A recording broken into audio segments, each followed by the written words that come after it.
Alrighty, welcome back. We just talked about the deal between the College Football Playoff and ESPN for a 6 year extension for ESPN to carry the media rights with the College Football Playoff through 2031, excuse me, and all of the implications of that, as well as ESPN, Fox, and Warner Brothers combining for a possible streaming service, which would transform the world of college football media. There's no doubt about that. So, a lot to keep tabs on there.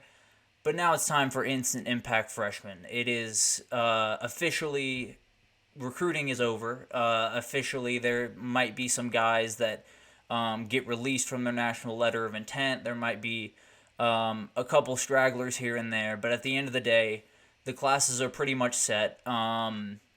So I wanted to go through and give you some people to keep an eye out on. There's going to be tons of guys across the country that have to step into big roles with a lot of schools losing a ton in different positions. And I think it really starts at Alabama. Obviously, a huge exodus after Nick Saban retired. Tons of different position coaches leaving. Charvarius Robinson, probably the biggest among them. There's just tons to think about in Alabama right now. There's tons of fires to put out from Kalen DeBoer's side. But one of the fires that he was perfectly able to put out and was able to get him back on board is Ryan Williams.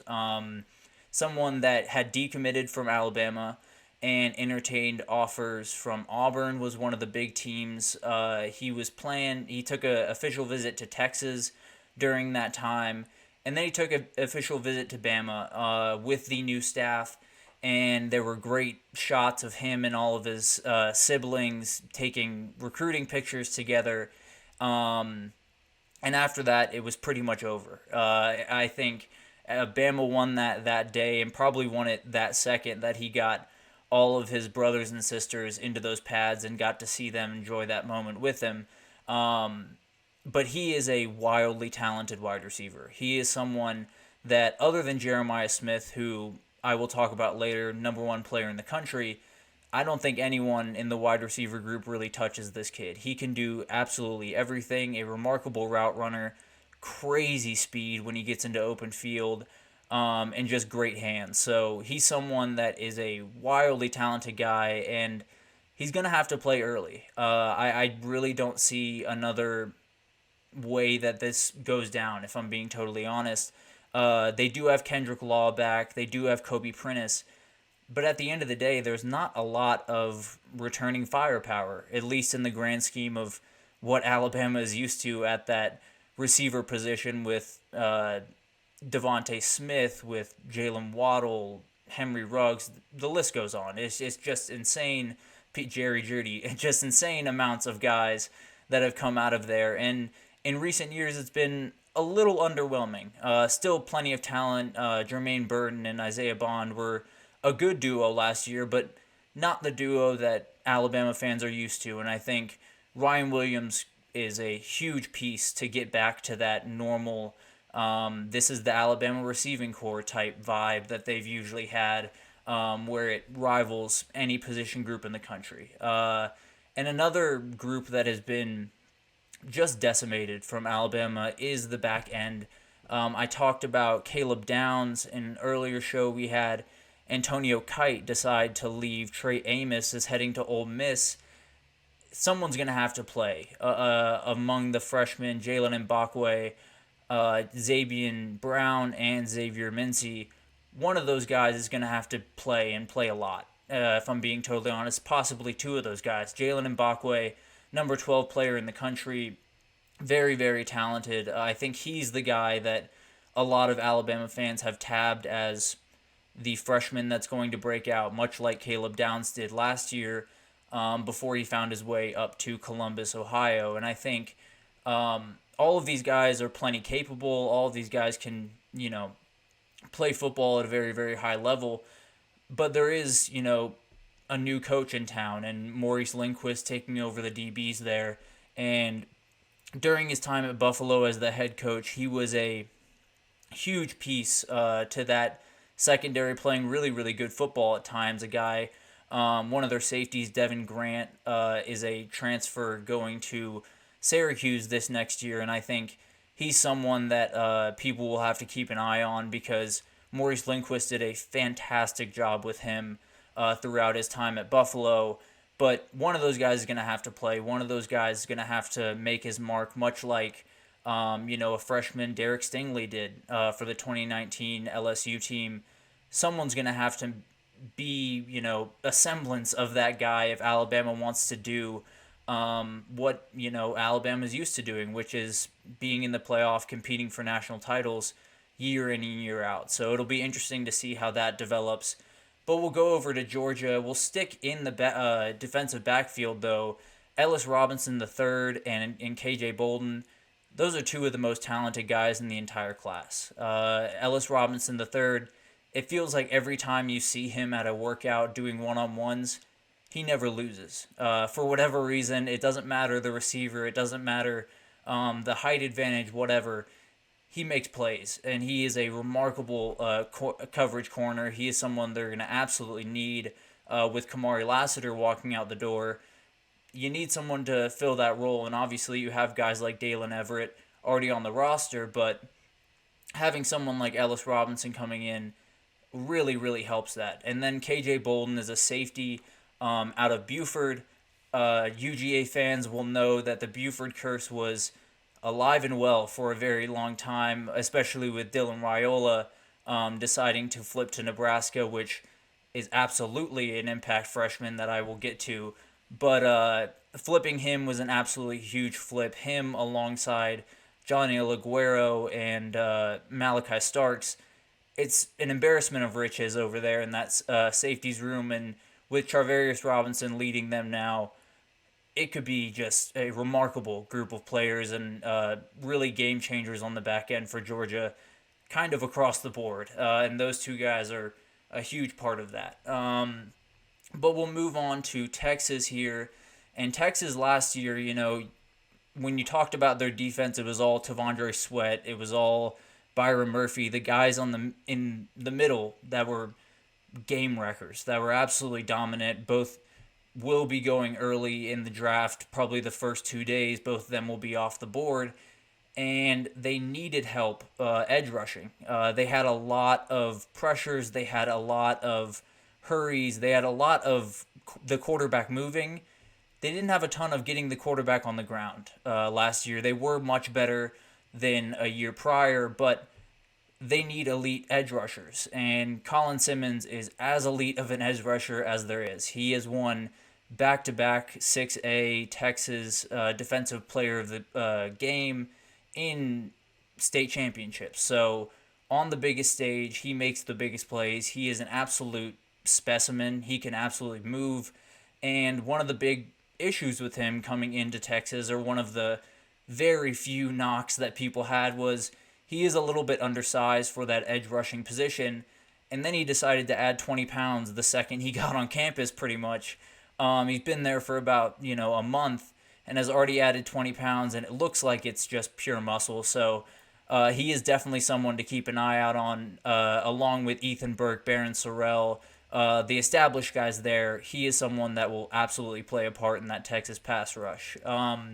But the team that Texas will be facing off against in the Red River rivalry is Oklahoma, and they have two guys that are going to be huge and kind of have to be huge for them. We'll start with David Stone, a remarkable 5-star D lineman, and it's a guy that Brent Venables absolutely needed. The first 2 years of the tenure of Brent Venables, it wasn't that there were bad defenses. There was a huge improvement this past year, but Brent Venables plays defense a specific way. He has a specific type of guy.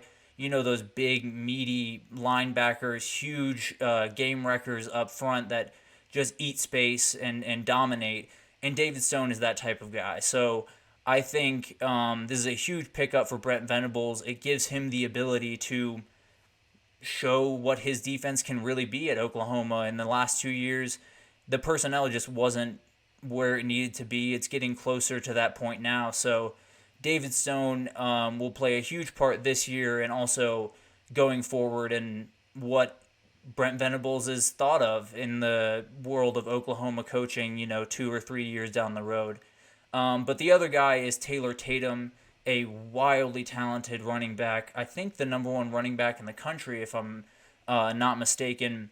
He will be joining a group with Gavin Sawchuk, who was a freshman last year, a very young duo in this group. And so there is always that concern how quickly Taylor Tatum can get up to speed. But if he does get up to speed quickly, man, these guys can fly. There's tons of very, very good running back duos around the country, including against at their rivals Texas with Jaden Blue and Cedric Baxter. But Taylor Tatum and Gavin Sawchuk have a chance to be as good as really anyone. If they're put in the right positions, if they, play smart and play fast, I think both those guys could have huge years, and Taylor Tatum could be a huge part of Gavin Sawchuk, really, really breaking out and, you know, taking some of the need off his shoulders for Oklahoma to succeed in the run game. But finally, we have gotten to the best player in the country, Jeremiah Smith. He's number one almost across the board. The dude is absolutely insane. He makes every single play. He makes every single play look easy, which is something that not a lot of receivers have. There are plenty of receivers that can make really tough plays. There are plenty of receivers that can fly out of the box and do, remarkable things. But there's very few that can do all of those things and make it look like it's just another day at the office. And Jeremiah Smith is one of those guys. I mean, he's already joining a room that has been just littered with talent for as long as I can remember. And Brian Hartline is the reason for that. Brian Hartline is as important of a position coach as there is across the country, and adding him to a group with Carnell Tate and Brandon Innes, I think it's going to be a really, really good trio, especially if Will Howard can just put the ball on these guys' hands. Then you just let them fly. Then you just let them do their thing, and I can't wait to see what this team looks like with Jeremiah Smith in that kind of probably outside receiver, doing a little bit more dynamic routes, but it's going to be a really, really fun thing to watch, especially with Chip Kelly coming on to staff and adding a ton of talent and a ton of knowledge about how to get wide receivers open. So we'll quickly roll through the rest of these. We got LJ McCray from Florida, a guy they needed to hold on to during this class, and they were able to do that. There's no secret. The SEC is one in the trenches, and if you don't have dudes like LJ McCray, it's going to be a really, really long day. So I think while the schedule is really tough and he's going to have to go up against some absolute dudes, it's going to make him all the better for 2025 and 2026. So I think he's someone that's going to get tons of snaps early. Another guy that absolutely will get snaps, maybe even start from the get-go, is Micah Hudson, a wide receiver that's going to Texas Tech. He was highly sought after by pretty much every team in the country, but especially Texas and Texas A&M were all over this kid, and he decided to go to Lubbock, Texas, and I think it's a huge pat on the back to the group up there, Joey McGuire and his staff, because it's not easy to get a 5-star to come to Texas Tech. He was the only 5-star in the entirety of the Big 12 that signed this past class, and it proves that Joey McGuire is building something at Texas Tech. Now, you got to get this guy touches. You got to get this guy into the rotation because kids leave. It happens kind of at the drop of the hat now. So I expect Micah Hudson to be a huge part of what they do in 2024 and hopefully for Red Raiders fans for the next 3 years while he builds out a remarkable resume next to some other just incredible receivers like Michael Crabtree. We got 2 more pass catchers here. Luke Reynolds is a tight end going to Penn State. Very, very athletic, very dynamic tight end, and that's very good because Theo Johnson's finding his way to the NFL. He was a huge part of their offense, not only in the pass game, but in the run game. I think Reynolds does give them a little bit more passing ability from their tight ends, which is huge because their new OC, Alex Koltanecki, excuse me for that pronunciation, from Kansas, he likes his tight ends, and he likes his tight ends to be very versatile, and I think he'll use him exactly that way. And I can't wait to see what he plays in the passing game next to a guy like Julian Fleming that they got from Ohio State. And then finally, Auburn pulled in just a remarkable class, but it started at the wide receiver room. Cam Coleman and Perry Thompson are just as good as it gets. I've talked about Jeremiah Smith. I've talked about Ryan Williams. If there's guys that are right there with that group, it's these two. And they're going to the same place, and they're going to a place that absolutely needs receivers. Peyton Thorne is going to need help next year. He's going to need, real game changers. And these two guys are absolute game changers. So, although, they are freshmen getting into an SEC league, I can't wait to see what these guys have in store for us because they could be absolutely insane. And excited to see what they can do in the Hugh Freeze offense. I think they will absolutely explode. And if they do, watch out for Auburn. And then finally, we will get to Dylan Raiola. Obviously, a huge flip from Georgia to Nebraska. He's going to be the guy. There's no two doubts in my mind. That's why he went there. He wants to be the guy that flips Nebraska, and it makes a ton of sense. I mean, his father went there. His uncle is on staff there. He wants to be the difference maker. He wants to be the guy that Nebraska fans talk about forever. And although that's a lot on his shoulders, this dude is as talented a quarterback as you'll see. His physical ability, his build is insane. He is an absolute athletic specimen, and I can't wait to see what he can do in his freshman year. It might be a little bit of a rocky start given he is a freshman, going into a Big Ten league, which defense is going to be for real. But I'm excited to see what he can do in not only this year, but in 2025 and moving forward for Nebraska, because he might just be the guy that brings them back to prominence in this sport. So excited to see what happens with him. But we're going to take our final break here, and when we come back, we're going to talk about some win totals that came out for some teams. I'll give you a team that I love from each conference, a team that I don't so much love from each conference. So we will take a slight break, and then we'll be right back.